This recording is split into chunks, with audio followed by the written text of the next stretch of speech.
Ladies and gentlemen, welcome on back. As you all know, the March Madness tournament got canceled due to the COVID-19. Unfortunately, Michigan ended up finishing up in ninth place in the Big Ten. We lost 3 of 4, including a second loss to Ohio State. Unfortunately, this took us out this year. No problem. Beat us in football and in basketball, so just got our asses kicked by LSU this year, which just wasn't a good year for that, but there's always next year, hopefully. Some bad news on the recruiting trail.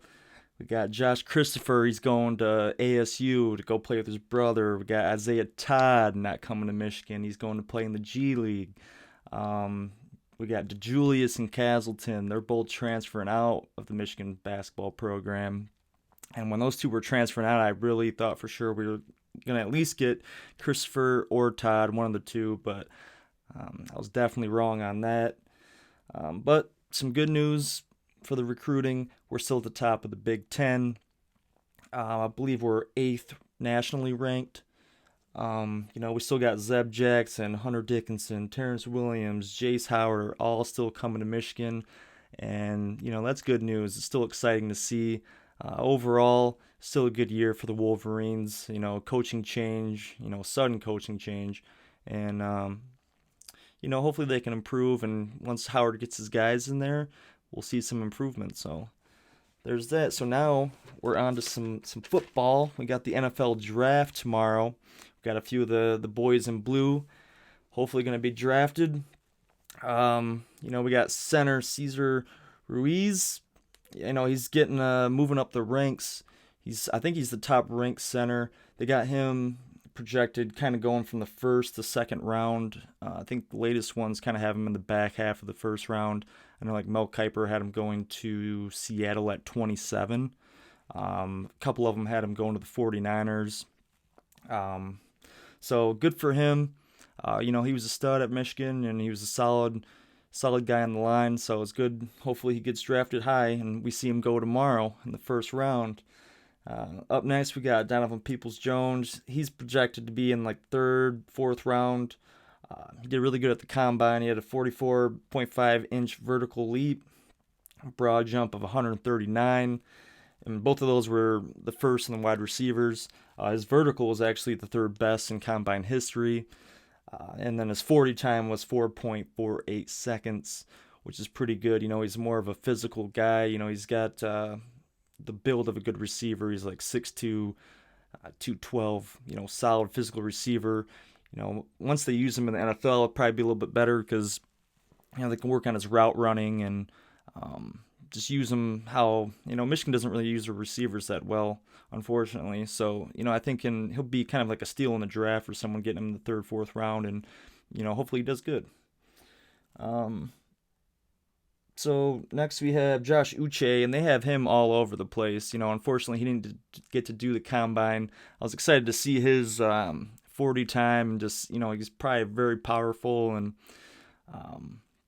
because he probably runs a 4.5 and pass rusher, and he's really good at that, and he's got a lot of athleticism too. I remember in the Penn State game, towards the end of the game there, they had I think it was a 3rd and long, and he came from the linebacker position, and he kind of undercutted a route. It was like a post route, and made a deflection on it, and just kind of shows you how athletic he is, being a bigger guy. And to me, that was just really impressive.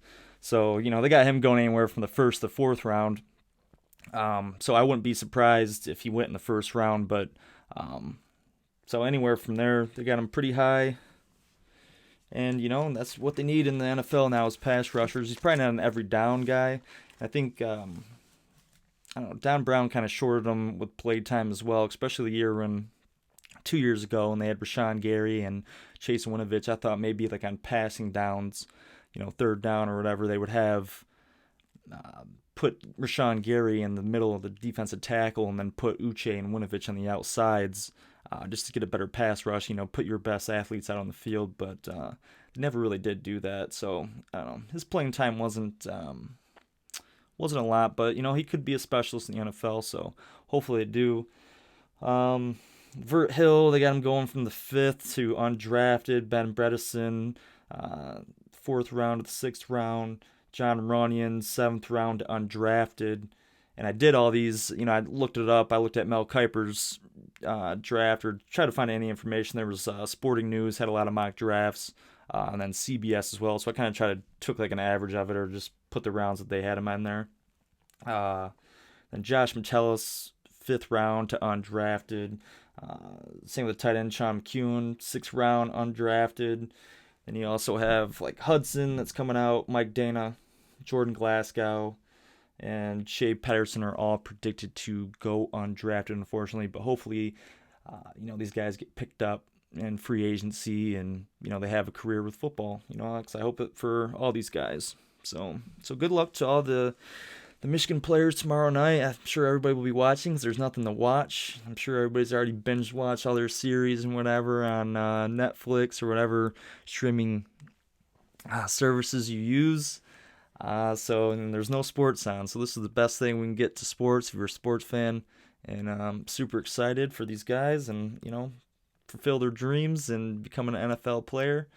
So good luck to them. And we'll go over on the next podcast, we'll go over next season for football and recap the draft, see where these guys end up. So yeah, that's all I got for today, and stay safe out there with the COVID-19 and, enjoy your family and friends' presence if you live with them or, just stay safe. I'm out. Peace.